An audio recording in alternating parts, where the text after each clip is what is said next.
parece ideal para cuidar a los más vulnerables y cuidarnos a nosotros mismos. ¿Qué remedio queda, no? Como está el aumento de las enfermedades por vía respiratoria, pues para prevenir un poquito.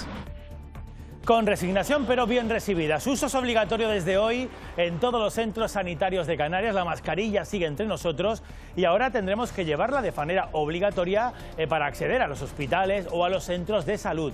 Es una medida preventiva ante el pico de contagios por gripe y por COVID.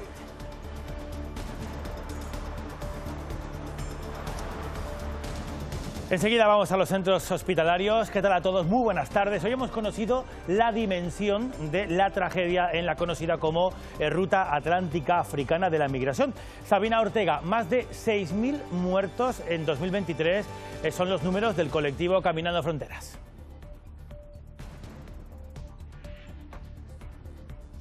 Unas cifras que nos vuelven a recordar la peligrosidad de esta ruta canaria en esta crisis humanitaria. Una media de 16 personas perdieron la vida al día en lo que va de 2023, lo que supone ya que este año se colocaba como el más mortífero desde que hay registros. Hemos visto cómo lo que provoca tanta mortalidad en la inmensa mayoría de los casos es que se prioriza el control migratorio a la defensa del derecho a la vida. En el Palacio de la Moncloa, el Consejo de Ministros ha anunciado que Ángel Víctor Torres se pondrá al frente del mando único en la gestión migratoria en las islas. El ministro de Política Territorial se convertirá en el presidente de la Comisión Interministerial de Migraciones y será así la voz del Ejecutivo en esta materia. Y en La Palma el próximo lunes se va a reabrir parte de la playa de Puerto Naos en La Palma. Magali Cáceres, buenas tardes. Eso tras comprobarse que ha mejorado la calidad del aire. Pues sí, los buenos datos ambientales traen buenas noticias. Por eso hoy el presidente del Cabildo, Sergio Rodríguez, ha anunciado el regreso de 20 familias más, y ya van 180 al núcleo turístico de Puerto Naos. Serán también 2 familias más las que accedan a sus viviendas en La Bombilla. Pero otra de las noticias más esperadas es la reapertura, 2 años después, de gran parte de la playa de Puerto Naos. Será para el público en general, eso sí, previa autorización. Ramón, fíjense en este paciente, es el primero de Canarias que recibe un tratamiento innovador que ha acabado con los temblores que sufría a lo largo de su vida. La técnica es de ultrasonido y en tan solo 2 horas y media revierte el problema. Aquí en Canarias hay cerca de 30.000 personas que sufren estos temblores, aunque solo 2.000 son candidatos a este tratamiento. Soy técnico, imagínate apretar un tornillo, es imposible. Pues ahora ya puedo apretar un tornillo y puedo volver a ejercer mi profesión como antes. 65.063,91 euros. No es la lotería, es la puja récord por un kiosco de los carnavales en Santa Cruz de Tenerife. Hoy se ha celebrado esa tradicional subasta y por primera vez se han pagado más de 65.000 euros por uno de los mesones de la Plaza Candelaria. El Festival de Música de Canarias cumple 40 años. La Orquesta Filarmónica de Bergen, Noruega, y la niña pianista Alexandra Dovgan van a ser los encargados de abrir esta edición que rinde homenaje a su alma mater, el expresidente del Gobierno de Canarias y exministro Jerónimo Saavedra. Pues en pleno mes de enero y esperando la lluvia como agua de mayo, pero parece que no tanto. Emilia, ¿qué nos trae el tiempo? Emilia González, buenas tardes. Bueno, pues realmente no sabemos lo que va a ocurrir en mayo. Lo que sí sabemos es que en los próximos días no esperamos precipitaciones en el archipiélago hasta saber qué hace una borrasca de nombre Hipólito que se va a situar entre Azores y nosotros. De momento, mañana será una jornada de cielos despejados con temperaturas muy similares a las de hoy. Enseguida les ampliamos toda la información en el espacio del tiempo.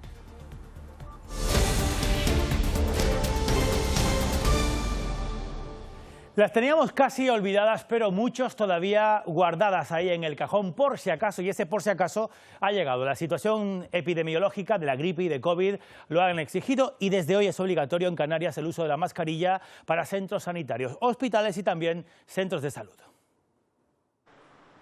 El uso de la mascarilla vuelve a ser obligatorio en hospitales y centros de salud del archipiélago. ¿Qué remedio queda, no? No son de archivo estas imágenes, las hemos grabado esta mañana. Carteles como este vuelven a instalarse para recordarnos una medida de caída hace 6 meses. ¿La mascarilla la han traído? No. Voy a pedirla aquí. A pesar de algún despiste, los pacientes han priorizado su uso. Las hemos visto poner y quitar a la entrada de los centros de salud. Me parece ideal para cuidar a los más vulnerables y cuidarnos a nosotros mismos. Canarias se suma a otras 5 comunidades en recuperar esta medida que pretende frenar la cadena de contagios, también en los casos de la gripe o la COVID-19. En vista de que no se pudo llegar a ningún acuerdo, pues decidimos imponerla de manera unilateral, pero vamos, no por el hecho de adelantarnos, que de hecho ya llega tarde, ¿no? El avance imparable de la gripe se ha multiplicado en las últimas semanas. En las islas la incidencia en plena celebración navideña alcanzó los 1.254 casos por cada 100.000 habitantes. No, por supuesto que la voy a usar, y más a mi edad. Los mayores de 79 y menores de 4 años son los grupos con mayor incidencia, ya sea para prevenir un poquito o por el miedo de volver a ese pasado. El uso de las mascarillas será necesario en entornos sanitarios hasta que el pico de las infecciones baje. Nos habíamos quedado fuera de las calles, encerrados en esa noche que fue el confinamiento, y aún la mascarilla no estaba en nuestras vidas. No es necesario que la población utilice mascarillas. Fue justo cuando salimos otra vez a la calle, en eso que se llamó nueva normalidad, cuando en mayo de 2020 nos tapamos la boca por obligación. La mascarilla es obligatoria. Durante aquellos meses la única excepción era mantener la conocida distancia de seguridad de 1,5 metros, pero la COVID resistía y en pleno mes de agosto se llegó incluso a obligar su uso en la playa. Mientras llegaban millones de mascarillas y se regulaba su precio, la medida se volvió a relajar en junio de 2021, pero esas mismas navidades... Cada vez que salgamos a la calle tenemos que ir con la mascarilla puesta. Así celebramos aquella Navidad enmascarados. ¡Salud y feliz Navidad! Pero la vacunación permitió en abril de 2022 ya salir sin ella a la calle. En febrero de 2023 se acabó en el transporte público y en julio quedó tan solo en una recomendación. Para pasar al uso recomendado y de buenas prácticas. Así se eliminó su uso obligatorio en los últimos lugares donde era exigida, en centros sanitarios y farmacias, hasta este martes. Amos García, hablamos con el jefe de epidemiología de Sanidad aquí en Canarias. Buenas tardes. La mascarilla de nuevo obligatoria, ¿llega a tiempo? Hola, buenas tardes, Paco Luis. Un placer estar con ustedes. Igual, el placer es nuestro. Le preguntaba si llega a tiempo esta medida. Sí, llega a tiempo porque en cualquier caso estamos en una tendencia que va a seguir al alza en estos últimos tiempos, fundamentalmente por 2 factores. En primer lugar, porque empezaremos a tener los contagios que se han verificado a lo largo de todas las fiestas, en las últimas fiestas, en las relaciones, el aumento de las relaciones intersociales, y también por otro lado en relación a que los niños van a volver al colegio y los niños son los principales difusores del problema hacia los adultos. Enseguida vamos con este asunto en concreto, pero le pregunto también si cabe la posibilidad de, si al menos está sobre la mesa, que esa obligación en centros de salud y hospitales se extienda al resto de la vida. Reuniones sociales, trabajo. Sí, yo creo que en estos momentos las medidas de intervención deben ir dirigidas en una doble vertiente. Por un lado, favorecer e incrementar la vacunación que estamos teniendo en relación a las coberturas vacunales en la población sensible a tener complicaciones severas por padecer la enfermedad, que son básicamente los mayores y los que tienen alguna enfermedad de base, que este año desgraciadamente no tenemos una cobertura algo inferior a la que teníamos el año pasado, y por otro lado potenciar el uso de la mascarilla. Y potenciar el uso de la mascarilla tiene una doble vertiente. La mascarilla sirve en parte para evitar el que nos podamos infectar y en segundo lugar porque tiene un alto valor solidario, y es que evita que si estamos infectados afectemos al resto de las personas. Y para esto su uso debe estar claramente indicado en los ámbitos que son altamente sensibles, como son los ámbitos sanitarios, donde evidentemente acuden muchos vulnerables a los cuales hay que reforzarles la idea de que tienen que llevar la mascarilla, y al mismo tiempo a cualquier persona no vulnerable que también se la ponga para no infectar a los vulnerables que acuden a los centros de salud.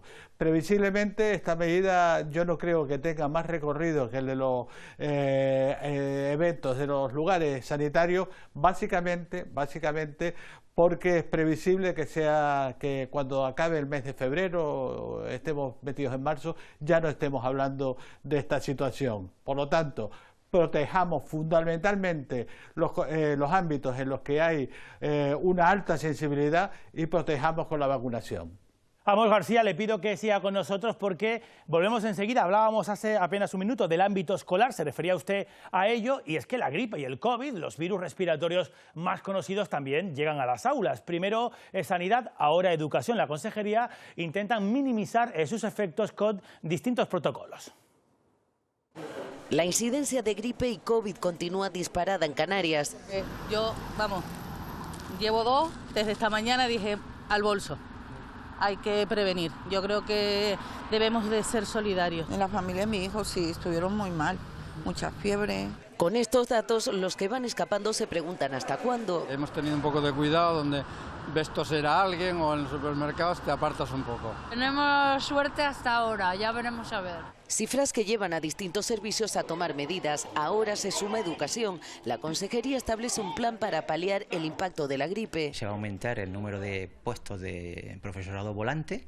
El profesorado volante es aquel que cubre una zona geográfica específica cuando hay una necesidad o baja corta. Aumentaremos el número de días en los que hay nombramientos de profesorado para cubrir estas bajas. La incidencia mayor se encuentra en las franjas de edad. El grupo de 0 a 4 años, después el grupo de 85 años para arriba y volvemos a los niños de 4 años a 5 años. Es decir, que los niños son los que más se enferman y más contagian. Por eso los pediatras siguen insistiendo en la vacunación de los más pequeños. Y estamos en momento de vacunar. Yo animo desde aquí a todos los padres. Desde los 6 meses hasta los 5 años es gratuita y de administración intranasal. Dicen los pediatras, Amos García, que la vacunación es fundamental para evitar que se extienda la pandemia, la epidemia concreta y puntual de gripe y de COVID en los colegios. ¿Sirve esto para combatirlo? Desde luego que sirve y además es una herramienta fundamental. Hay que entender que la vacunación en niños frente a la gripe tiene una triple vertiente positiva.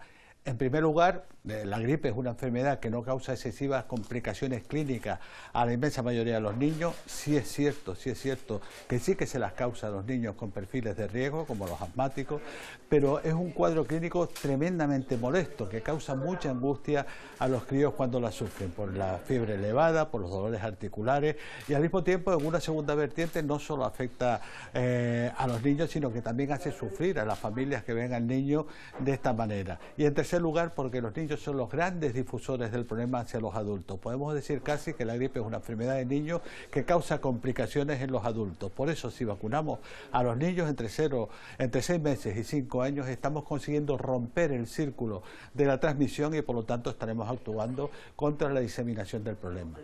Pido brevedad porque vamos justos de tiempo. A colación de la vacunación, todavía hay gente indecisa que puede pensar que ya metidos en esta epidemia ya no hay tiempo, no se está a tiempo de vacunarse para recibir los buenos efectos de la vacuna. ¿Es tarde para vacunarse o todavía se puede contra la gripe? Nunca es tarde para vacunarse. Nosotros nos ponemos la vacuna hoy y la respuesta protectora aparece a los 15 días. El pico de incidencia de casos va a seguir avanzando y previsiblemente alcance un estatus medio a mitad o finales de febrero, con lo cual hay tiempo, pero eso sí, estamos al límite, acudamos cuando antes. Y una última cuestión, ya para cerrar, Amos García, hablamos de este repunte. ¿Tiene algo que ver lo vivido con el COVID o es que nos falta memoria y situaciones como la que vivimos ahora ocurren cada año cuando llegan los tiempos fríos? Sí, ocurren cada año, pero con un matiz diferencial que es el que está creando el escenario presente.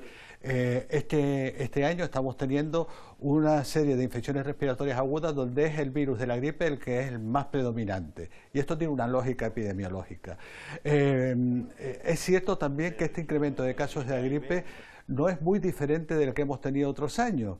Lo que ocurre es que este año, además de gripe, tenemos COVID y tenemos virus respiratorio sincitial, y esto es lo que complica bastante el abordaje del problema. Por lo tanto, hay que estar protegido frente a la gripe, hay que estar protegido frente a la COVID, y para evitar el colapso que se puede producir en el sistema sanitario, para conseguir que aquellas personas que todavía no se han vacunado no estén más expuestas al riesgo, que acudan a vacunarse, y por supuesto defender el uso de la mascarilla en espacios sensibles como son los centros sanitarios.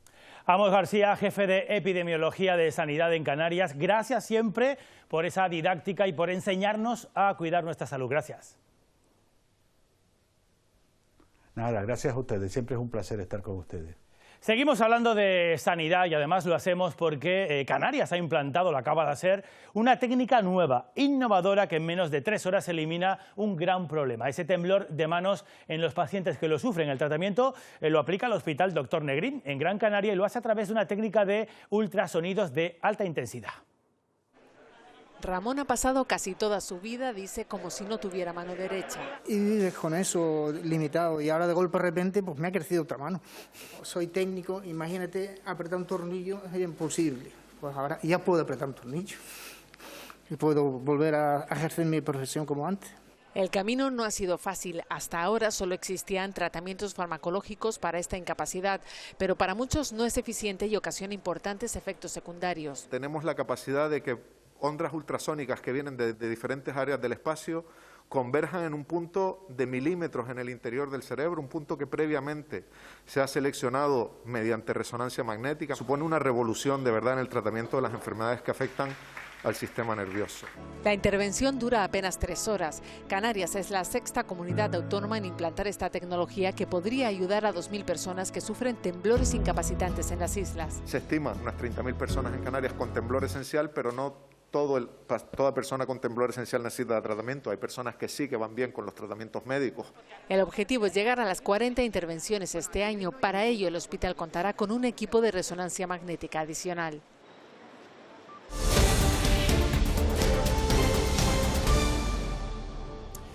Hablamos mucho de lo mortal y de lo peligrosa que es la ruta atlántica migratoria, que parte de África y pasa por Canarias, y hoy sabemos la dimensión más exacta de esta tragedia humana.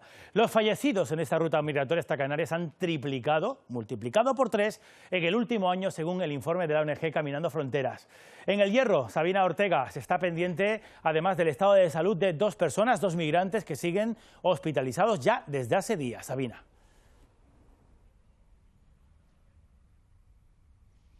Sí, en estos momentos aún continúan ingresados 2 personas en el Hospital Nuestra Señora de los Reyes tras llegar en las últimas semanas a nuestras costas. Se trata de una de las consecuencias de esa larga travesía tremendamente peligrosa y que muchos no llegan para poder contarla. A esas ausencias hoy le hemos podido poner una cifra gracias al informe de la ONG Caminando Fronteras, que cifran más de 6.000 las personas que perdieron la vida cuando intentaban llegar a nuestras costas en el pasado año 2023. Se trata sin duda del más mortífero hasta la fecha y además la ruta atlántica la más letal, ya que para hacer balance, la ruta del Mediterráneo en 2023 fallecieron 400 personas en lo que fue de año, en ese 2023, mientras que en la ruta del Atlántico más de 6.000. Una comparativa que nos deja la ruta atlántica como la más letal de todas las rutas migratorias. Desde 2007 estas son las cifras más altas a las que hemos asistido. 6.618 personas perdieron la vida tratando de llegar a las costas españolas en el año 2023, según la ONG Caminando Fronteras. De esa cifra, 363 personas eran mujeres y 384 niños y niñas. A pesar de tener posiciones de personas que se están ahogando, no se activan medios de búsqueda y rescate, o se hace demasiado tarde, o hay un aumento de búsquedas pasivas. Cada vez la infancia migrante tiene más presencia en las rutas migratorias. La ruta canaria es la más mortífera, con más de 6.000 muertes y 128 naufragios, cifra que supera con creces los fallecimientos en Argelia y el Mar de Alborán. Hay una reducción de medios que se están dedicando a la búsqueda. Y también hay un impacto de la externalización de fronteras. El incremento de salidas desde Senegal y Mauritania ha sido notable en el último año, principalmente debido a la inestabilidad política en esta zona de África. Todo esto solo se puede solucionar desde la democracia, desde un Estado de Derecho que respeta los derechos humanos. Desde Caminando Fronteras denuncian la priorización de las políticas fronterizas frente al derecho a la vida. Pues por cifras como estas, más de 6.000 fallecidos solamente en 2023, Canarias ha reclamado insistentemente por la creación de un mando único que gestione esta crisis migratoria. Y hoy el Gobierno de España lo acaba de anunciar, la creación de un puesto, bueno, pone al frente de ese mando único, el Gobierno lo llama Comisión Interterritorial, al ministro Ángel Víctor Torres, Javier Espinar, un canario que además tiene sensibilidad concreta con este drama migratorio.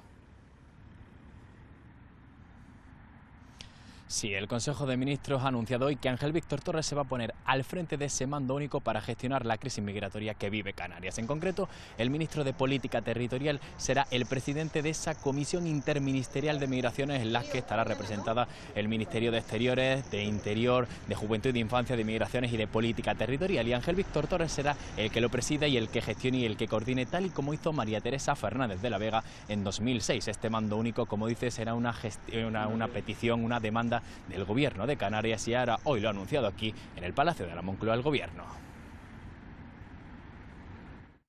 Una comisión interministerial de migraciones que va a presidir el ministro de Política Territorial y que englobará a los ministerios de Interior, Exteriores, Migraciones, Juventud e Infancia. Por cierto, que otro canario, el presidente del PP aquí en las Islas, Manuel Domínguez, estaba esta mañana en la reunión del Comité Ejecutivo del PP celebrada en Génova, en Madrid, y a su salida ha valorado este nombramiento del ministro Torres en materia migratoria. Yo espero dos cosas de Ángel Víctor. Primero, que lo haga mejor que cuando era presidente del Gobierno, porque ya vieron que nada hizo en materia migratoria en la pasada legislatura. Y lo segundo es que la sumisión que ha demostrado, lo vuelve a demostrar en materia de la delegación de las competencias de costa a la Comunidad Autónoma Canaria, pues no sea tal y como ha mostrado en los últimos tiempos. Seguimos en Madrid, Javier, porque en ese comité ejecutivo del que salía Manuel Domínguez, bueno, se ha valorado esta mañana qué va a votar. Con eso vamos, Javi. El PP mañana en una sesión del Congreso que se celebra en el Senado, porque el Congreso está en obras, y donde el Gobierno, Javier, acude con varios decretos anticrisis de los que dependen una lluvia de millones europeos, pero para los que Pedro Sánchez, Javi, no tiene los apoyos que necesita.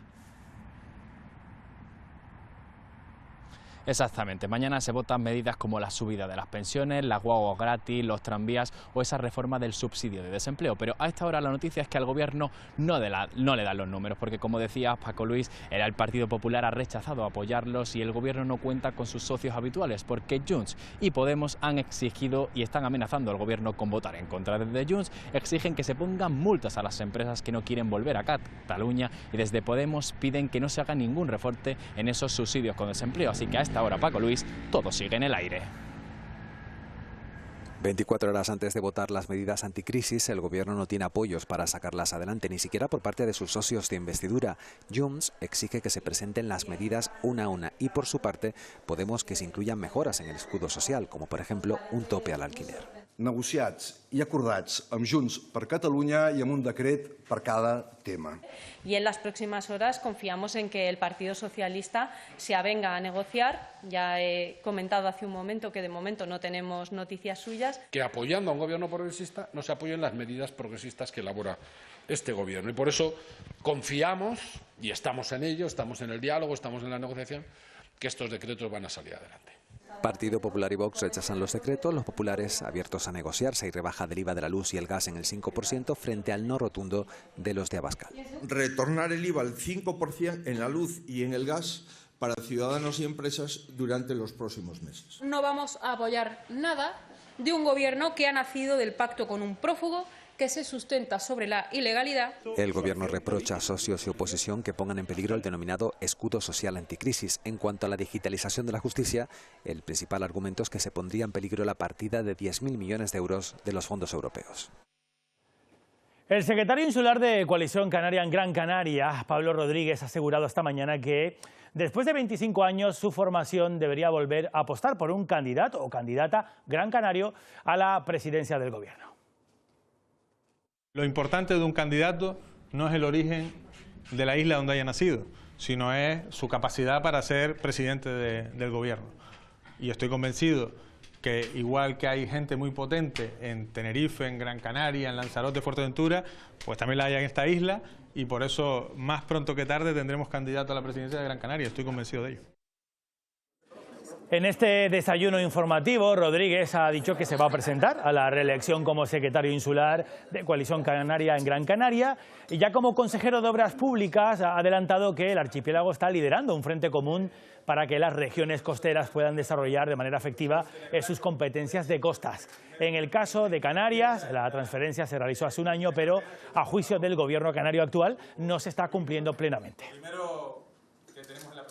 Hemos planteado un encuentro de todas las comunidades costeras, también aquellas que todavía no tienen transferidas las competencias, para generar un frente común, para establecer un diálogo con el Ministerio, con el Gobierno de España, de cara a resolver este problema y decir que somos mayores de edad para gestionar nuestra costa y nuestro litoral. El Ayuntamiento de Santa Cruz de Tenerife ha presentado sus presupuestos para este año, el mayor de su historia, según el grupo de gobierno. 374 millones de euros que irán destinados a inversiones y también a la atención social, sobre todo, dice el gobierno municipal, para prestar atención a las familias más desfavorecidas. El medio ambiente y la recuperación del litoral son otras de las prioridades de estas cuentas. El presupuesto de servicios sociales está en torno a unos 30 millones de euros, un presupuesto, por cierto, que se ha multiplicado por 3 en la última década, que significa un presupuesto inédito con respecto a otras administraciones públicas en Canarias.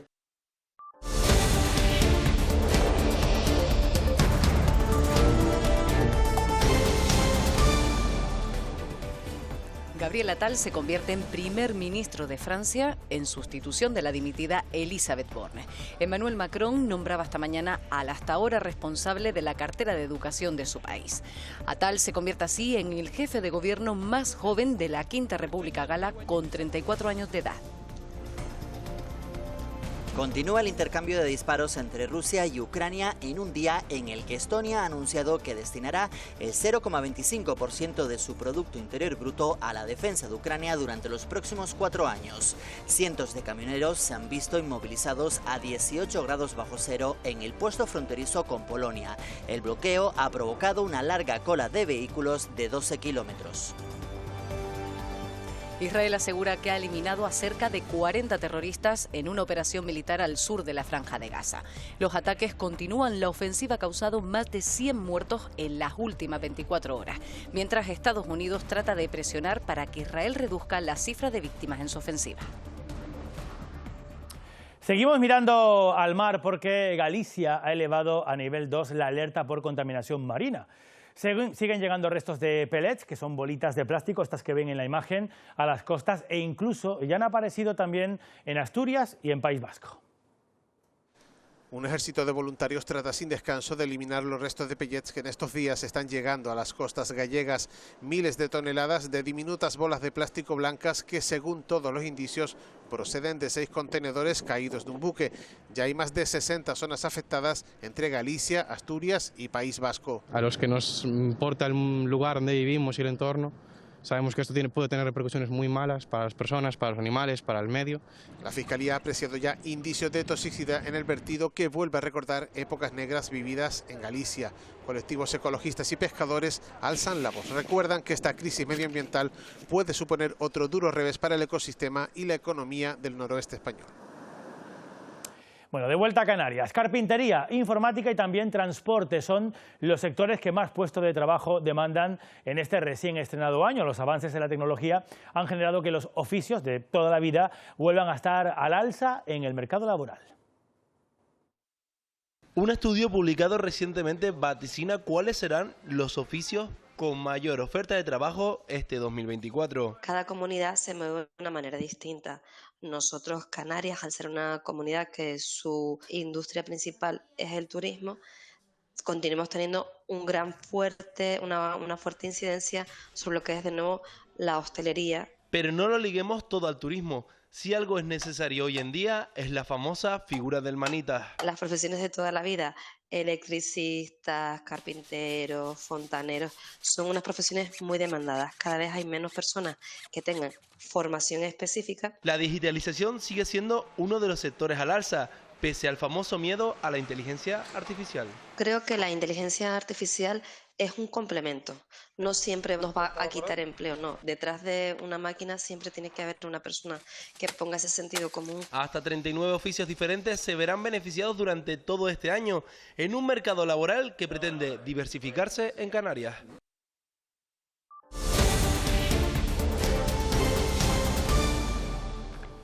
El sindicato SESIF denuncia un posible caso de acoso laboral a los empleados de la escuela infantil de Anaga, en Tenerife. Dicen que más del 50% de la plantilla se encuentra de baja por ansiedad y por depresión debido a supuestos conflictos que mantienen de manera reiterada con la persona de máxima responsabilidad de ese centro. Puede constituir un claro caso de acoso tanto por determinadas acciones como por determinadas omisiones. Dentro de la propia escuela, además, se tiene la casuística de que no se tiene valoración de riesgos psicosociales, que son obligatorios en toda la administración y en todas las empresas. No hay una valoración de riesgo del clima laboral que existe, por lo tanto, es una obligación de la consejería que sabe que están incumpliendo. No denunciaba porque tenía miedo a la agresividad de su pareja, que además tenía en casa armas blancas y también armas de fuego. El presunto agresor fue detenido por la policía local de Arrecife, fue el pasado 7 de enero. Tiene más datos Sara Duarte. Una llamada alertó a la policía local que se personó en una vivienda ubicada en Altavista, aquí en Arrecife. Al llegar se encontraron a una mujer pidiendo auxilio, con erosiones en la cara, cuello y brazos debido a una pelea que había mantenido con su presunta pareja, quien además le había amenazado con un cuchillo de cocina. Se procedió a la detención del presunto agresor y se intervinieron 5 katanas de dimensiones considerables de hasta 1 metro, un cuchillo y un arma corta que simula un arma de fuego. Los agentes certificaron que las peleas eran recurrentes, pero la víctima no denunciaba por temor. Además, se ha abierto una investigación porque el detenido poseía 8.000 euros en dinero falsificado.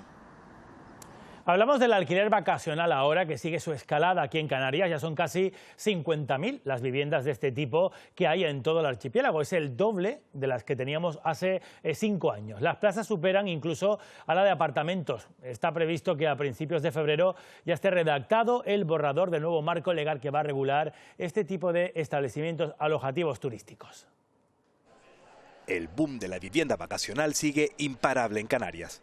En tan solo 5 años, la cifra de estos alojamientos se ha duplicado, pasando de los 25.000 hasta los casi 50.000. En La Palma, en La Gomera, en El Hierro y en La Graciosa, la forma de alojamiento principal ya es la vivienda vacacional. El incremento ha sido tan notable que la vivienda vacacional supone el 36% de la oferta alojativa en el archipiélago. Los hoteles continúan a la cabeza con el 46%. La Oliva, donde predomina ya la vivienda vacacional, la ciudad de Las Palmas, el 64% de las plazas corresponden a esta modalidad. Sorprende sobre todo ese crecimiento en núcleos costeros frecuentados por residentes. Gran Canaria, pues Melenara o Arinaga o Agaete o el puertito de Guimar en Tenerife. Un vertiginoso incremento que, según el Ejecutivo canario, refuerza la necesidad de la puesta en marcha de la futura ley del uso turístico sostenible de la vivienda vacacional en Canarias. No es expulsar a nadie del mercado, sino realmente regular que la convivencia entre el sector turístico y el residencial se pueda dar y que no existan más zonas tensionadas por falta de vivienda en muchos núcleos turísticos. Está previsto que el borrador de ese nuevo marco legal vea la luz a principios de febrero. Construir sin un proyecto o sin una licencia puede tener consecuencias graves. Es el caso de los bungalows de Caleta de Famara, que está en Lanzarote. Teguise, al ayuntamiento, asegura que hay expedientes abiertos por no respetar la legalidad urbanística. Salvador Cruz.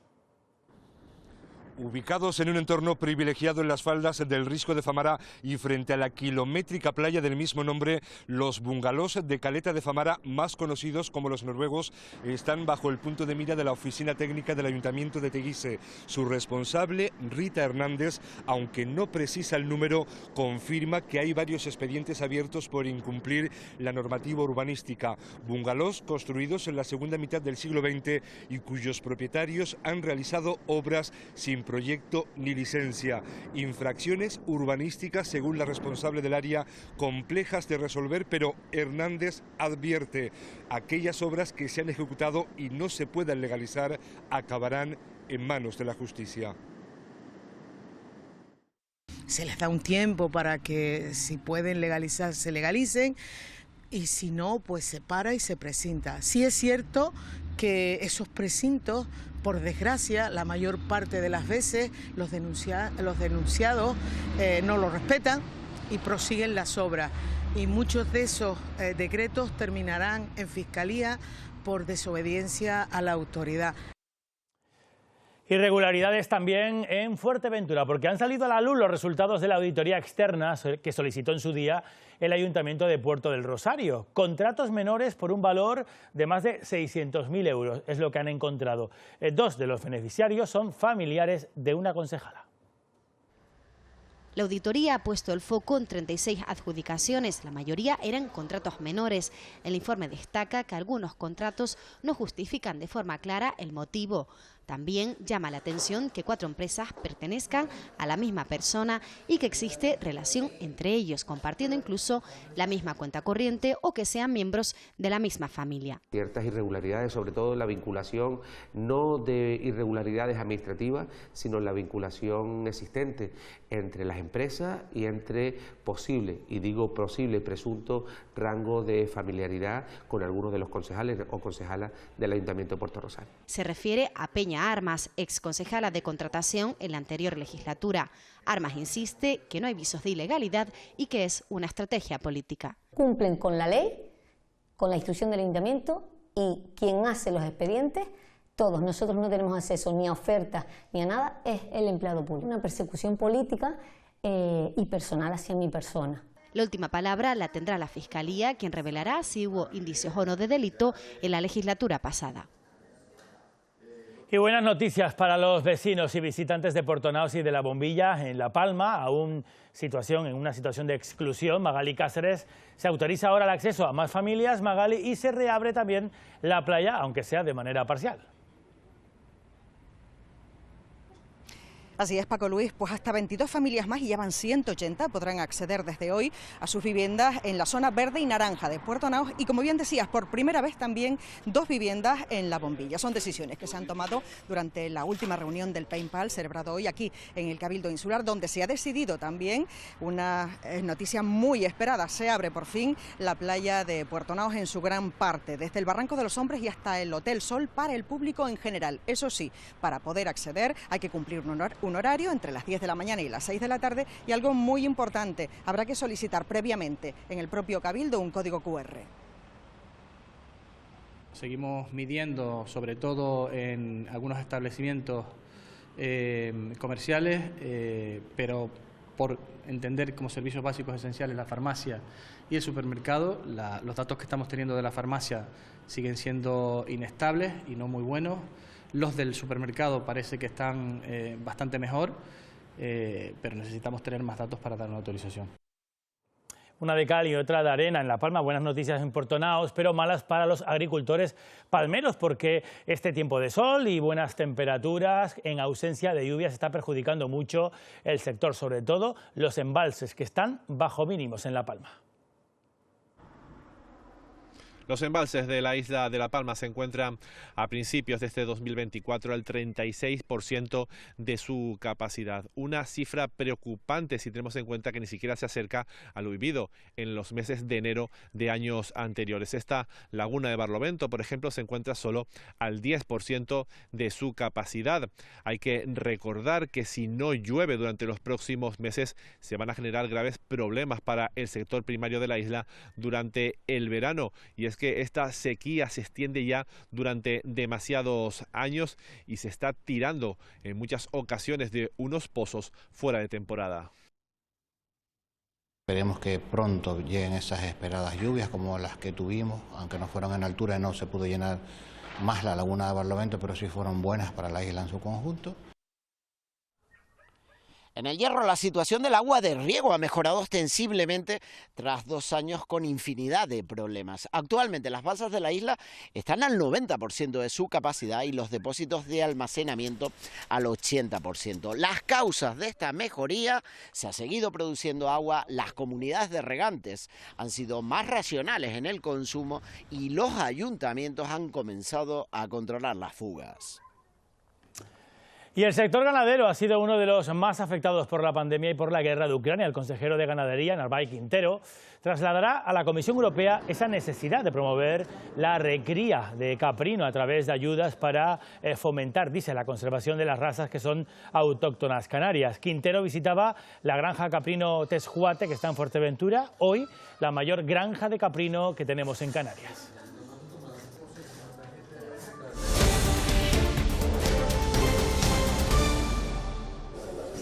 65.063,91 euros. Esta es la puja récord que se ha registrado hoy por un kiosco en los carnavales chicharreros. Se celebraba esta mañana y por primera vez se han pagado esos 65.000 euros por uno de los kioscos, uno de los mesones que se va a instalar en la Plaza Candelaria.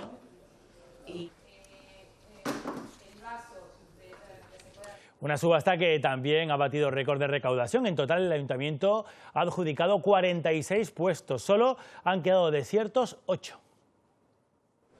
Con cartel en mano entraban cada uno de los aspirantes a pujar por uno de los 54 kioscos del Carnaval de Santa Cruz de Tenerife. El precio de salida más barato está en torno a los 600 euros y el precio más caro en torno a los 17.000 euros. Una vez sentados comenzaba la subasta y el duelo entre los asistentes. Ha sido una puja reñida, la primera que tenemos donde se han metido 4 personas, pero bueno, al final hemos luchado, aguantado y bueno, nos hemos llevado el kiosco.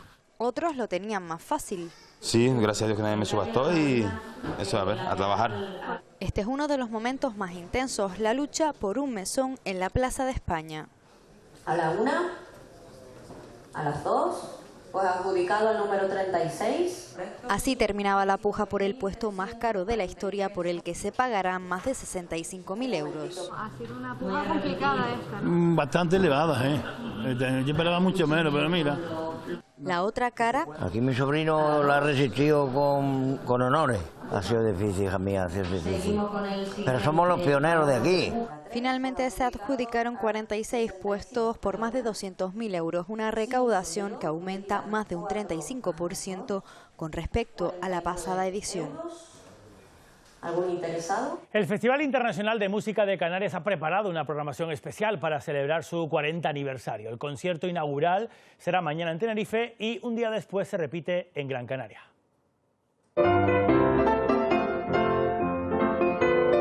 Con 16 años, Alessandra Dozcan debuta en el Festival Internacional de Música de Canarias para celebrar su 40 aniversario junto con una de las orquestas más longevas del mundo, la Filarmónica de Bergen. Tendremos la oportunidad de ver y escuchar los conciertos y recitales de la Filarmónica de Bergen, de Yevgeny Kissin, Filarmónica de Gran Canaria, el dúo Casado, del Quinteto de Foré. En solo 5 días la música clásica estará en todo el archipiélago con 12 conciertos, destacando el estreno de 4 obras y la actuación de Jordi Savall. Uno de los maestros más prestigiosos de la música es desde hace muchos años Jordi Savall. En este caso nos presentará su última creación, Un mar de música, con una formación de algo más de una treintena de músicos europeos, africanos y americano. Una programación única con la que se ha querido también publicar un libro retrospectivo de sus 4 décadas de historia.